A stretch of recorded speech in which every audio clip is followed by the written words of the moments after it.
I first woke up, so to speak, when I was working on the anesthesia service, learning how to put people to sleep. And I was seeing my patients for the next day's surgery for coronary artery bypass surgery in order to bypass clogged arteries in their heart.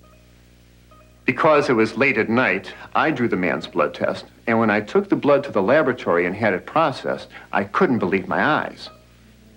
Now, normally, this liquid layer floating on top of the blood clot is quite transparent. It's a yellow, but quite clear. You can see right through it. The blood in this patient's tube, however, was anything but clear. The serum floating on his clot was thick and greasy white. It looked like glue. In fact, it stuck to the sides of the blood tube when I shook the tube. I went back to the patient. I said, "Mr. Phillips, did you eat before you came to the hospital tonight?" He said, "Yes." I said, "What did you have?" He said, "I had a cheeseburger and a milkshake." And when he said that, I realized that what I was looking at in his tube was all the fat in the beef burger, all the butter fat in the cheese, and the butter fat in the ice cream and in the milkshake. And all this fat had oozed out into his blood and actually turned his blood fatty.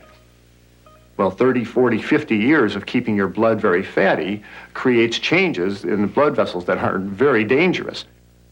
Over the years, arteries can become clogged with fatty material. Then a blood clot can form, blocking the blood flow completely.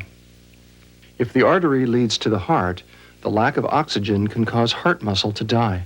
That's a heart attack. If the clogged artery leads to the brain, the patient has a stroke. The next morning, we took Mr. Phillips to the operating room, and I put him to sleep, and the surgeon opened up his chest. And from these arteries, he began pulling out yellow, greasy deposits of fatty material called atherosclerosis.